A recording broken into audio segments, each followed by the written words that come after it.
Hey guys, happy Halloween.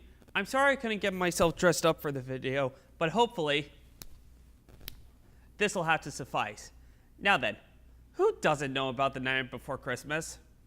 After a mediocre time in theaters, this movie exploded as a cult classic that most people watch around this time of year alongside other classic films. I definitely enjoyed this flick. Story aside, the stop motion is still very impressive to see, and I still turn on the songs whenever I get the chance during any time of the year. And do I even need to talk about the merchandising that came out of it? Shirts, hats, figurines, backpacks, you name it, and most likely you can see Jack's skull on it. Figure's a movie that utilizes the aspects of two of the most commercially saturated holidays of the year would have a bunch of garbage to fill up Walmart shelves. I mean, look at this. A gravy boat that's shaped like Zero the dog. Who would buy this? And much like all these products, Nightmare Before Christmas is no stranger to video games. You can fight alongside Jack in the Kingdom Hearts franchise, and you can get your hands on his figure to play as him in Disney Infinity. But I wonder how many people remember that there were actually two standalone games that you can play as Jack trying to save Halloween Town. These would be Nightmare Before Christmas The Pumpkin King for the Game Boy Advance, and Nightmare Before Christmas Oogie's Revenge for the PlayStation 2 and Xbox. Unfortunately, I don't have enough time to talk about both these games right now, although I think that I have an idea.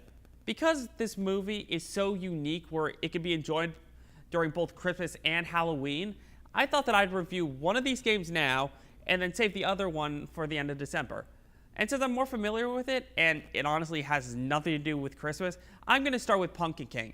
Let's roll it out.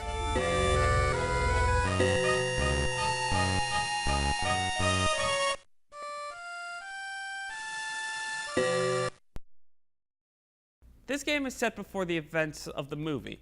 Before the songs, before Christmas Town, and even before Jack met Sally, we start our story in the lair of the sinister bag of bugs, Oogie Boogie, and his three henchmen, Lock, Shock, Barrel, who are telling him about Jack Skellington, the Pumpkin King and overall scariest guy in Halloween Town. Oogie, who feels like he has something to prove, tells the kids to kidnap Jack to do who knows what to him. But oh no, they confuse Jack for Sally and steal her instead. How unpredictable. Enraged by this, Oogie decides to call upon his army of bugs to harass the civilians of Halloween Town and try to stop Jack from getting Sally back. Oh wow. Wow. I never thought that such a simple plot could have so many holes in it. Where do I even start? Well, how about asking why Oogie is just hearing about Jack now? It's not like Jack just gained his title like a week ago, considering that the mayor is so trusting of him to take care of the pest problem. Were Lock, Shock, and Barrel so preoccupied that they forgot to tell their boss about someone who would be a threat? Well, you could find Barrel's lollipop in the game, so maybe they were busy looking for that. Second, why don't the kids just go out to try to catch Jack again? I mean, they messed up the first time, sure, but in the movie, Jack seemed to trust them fine, or at least he didn't consider them as much of a threat, even after Jack knew that Oogie was their leader. So they might actually be able to succeed in tricking him now. And they shouldn't get confused this time either. It's not like there's a lot of really thin and tall people in Halloween Town. Third and most importantly, why would Jack care? I know that sounds weird considering he's the hero of the story, but wasn't his purpose in the movie to just plan the Halloween specials and present them? The only reason that this game gives why no one else can pull this off is because they're all afraid of Oogie's bugs, even though you help some of them outside anyway.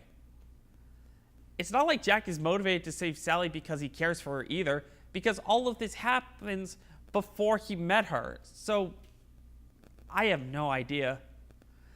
I know I'm looking too deep into a story of a handheld game, which shouldn't have much plot to begin with, but how do you make the synopsis that's basically villain captures girl, go save, more hollow out than Jack's skull? Plus, it's kind of my job. Now then, let's get into it. On the artistic side of things, for a GBA game, this looks really nice. The backgrounds, Jack himself, and all the enemies are well detailed, and there's a good use of colors here.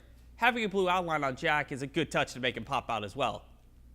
Environments are all given its own distinctiveness, and they look good. And yeah, most of the locations don't really resemble the movie, but honestly, What are you expecting on a Game Boy Advance? The developers knew that it's better to make areas that look diverse than to completely match the source material, and I appreciate that. As for the animation itself, just like the art, surprisingly, really good. I'm honestly stunned how fluid Jack's movement is. Just look at this. It flows like butter. I also really like the subtle things that they did with the animation. Like, for example, when Jack is hanging from a ledge, normally a person would simply pull themselves up, right? But not Jack. He stretches his legs behind his back, plants him on the surface where you're hanging from, and uses his legs to pull himself up. That's really clever, and there are plenty of other examples that really add to the personality of this game. Great work!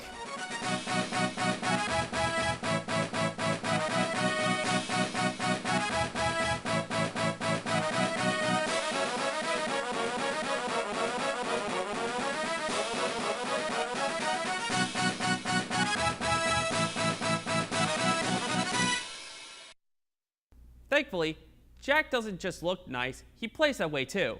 Jack moves like a dream, he controls great, and his jump arc is clear. Although, to get the most out of that jump, you're going to have to get a bit of a running start, but it's not horribly annoying. To stop whatever monsters are in your way, you're given weapons and upgrades from various people who you help out as you travel across Halloween Town. You have the frog gun, which is moderately strong, but has a short range, and although it can't destroy wooden blocks, it can somehow break up stone. Sometimes. Logic. The bat boomerangs could fly and hit enemies from far away, but it's pitiful when it comes to damaging anything. The pumpkin bombs are the strongest thing that you can use to exterminate the threat, but you have to lob them at your enemies, and you only have a limited amount at your arsenal. And finally, the Pumpkin King Elixir, which causes you to light on fire and fly over large gaps. This looks so cool, which is the only thing that I can say that's good about it. When you're not flying, you can't move at all, and you have this awkward jump that almost reminds me of a zombie. Personally, I was expecting a front flip. No idea where I got that idea from. Aside from combat, you use your weapons to further progress in the game, like opening doors or activating switches, you know, the usual stuff. Or for specific boss battles. And that's really the only time that I changed up my weapons. I went through the game mostly using the frog gun to deal with most bugs because it's convenient to use and it gives out good damage. This is such a ripoff. $25 for a snow globe? Are you kidding me? Can you hold on for a second? I have to deal with this right now. Just get a snack or something, okay? I'm sorry, what were you saying? Oh, 0% off special? Ooh, tell me more.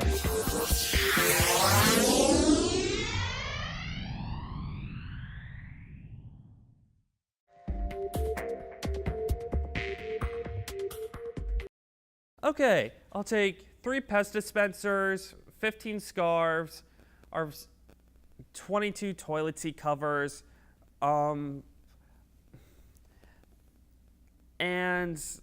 I guess I'll take a couple dozen hats. Yeah, that should do it.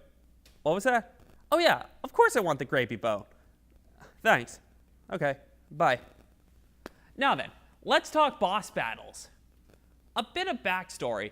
I played this game when I was a kid, and the bosses always gave me the most trouble. I don't think that there was any time that they didn't kill me at least once.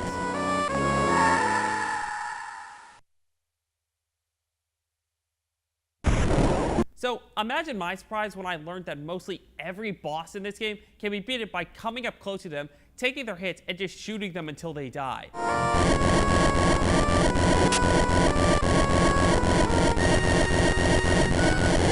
I tried this out with all the bosses, and unless you can only hurt them with a specific weapon, they're pitiful against the frog gun. That is, however, until you come across the last 3 bosses. These will give you a challenge, but not a fair one. Mostly because either they're too big and you get hit by them 9 times out of 10, or it takes an eternity to beat them, or both. Remember what I said about how you need some momentum to get the most out of your jump? Well, try doing that while riding a conveyor belt and Oogie is quickly coming towards you. Game Boys will be thrown, I can guarantee you. The last boss fight is probably the most fair. I mean, it takes an eternity and a half to beat, don't get me wrong, but once you figure out how exactly he works, then it's not much of an issue. Quick tip, do not by any circumstances attack the back of his ship. Trust me. With all that said, you might think that the boss battles is the biggest issue that I have with this game, but weirdly, my biggest peeve with this game is with the map system. To get where you need to go in this game, you have to travel through a giant map and make it from point A to point B, with the option of getting secrets along the way. Now, don't get me wrong, it's not like it's specifically bad or anything, but I don't see the purpose of why it even exists here. With its big map, the game is very linear without much need for exploration. Sure, there are items you can get if you decide to disobey the signs. They're mostly just shrunken heads that will give a boot to your health, or an item that's left behind by characters from the movie, which the latter is utterly useless unless if you want some concept art. Huzzah! Going out of your way to look for these secrets might sound like a good idea to improve your health, but really, out of the 10 heads that you can get in this game, you can get 6 of them by just following the path that the game tells you. So that means out of the possible 24 areas that you can look through for secrets, there's a 17% chance that you'll actually get ahead to get ahead. So now you have the pleasure of going back the way you came after having to deal with getting to a present in the first place. Well, you came all the way down here and avoided a barrage of laser beams, and all you got is a stupid lollipop. Have fun making your way back up with laser beams, riding on snakes, gas that reverse your controls. These are all gimmicks at each area sections that you have to get through, making this game's world not feel like one giant location, or 5, but rather feels like it was originally meant to be individual levels that you have to play episodically. The reason why I'm putting so much emphasis on the map system in this game is because I can't help but be reminded of games similar to Castlevania Symphony of the Night or Aria of Sorrow, along with many, many others. These games put the player in a location with a large emphasis on exploring every nook and cranny of one gigantic map to find a vast arsenal of weapons and abilities to help you progress in the game and get stronger. I don't know if the developers behind Pumpkin King had this thought process in mind and decided to make a watered-down version for kids, or they simply wanted to make a standard linear 2D action platformer that just so happened to have maps and worthless secrets in them. But I can't help but wonder what this game would have been like if they did go full force and made a game like these. Imagine all the different ideas that could be made from the Nightmare Before Christmas movie, making all these wacky and over-the-top Halloween-themed weapons and even more monsters to fight against. You can have a lot of fun with this concept. This game already looks and plays great. If they did take a few more months to put it together, then it would most definitely be remembered more than it is now. But the reality is that we don't have that game. We have this one, and it will most likely never become a reality either. The Nightmare Before Christmas, The Pumpkin King, is, in my opinion, a game of missed potential. That's constantly making me think, hey, this isn't too bad, but it can be way better. Because despite all that I said, this game doesn't really try anything new or different to improve it in any way. And as a result, while not being a bad game in the least, it's just really average. My final rating for this game is a solid 6.5 out of 10 with a green for age and a yellow for sensory. If you're really curious, this game is worth roughly $7 to $10 online. But in my opinion, you can do a lot better for the GBA. Happy Halloween, everyone, and have fun trick-or-treating. And you might be wondering, if I'm reviewing this game now and another Nightmare Before Christmas game in December, then what am I doing for next month? Well, I'm happy to say that I'm going to be reviewing... Pass it over. Oh, thank you. This is for you to sign, and sign this, please. Okay. Here you go. Thank you. Huh. I was expecting more than this. Justin? That's weird. Did it come from in here? Justin!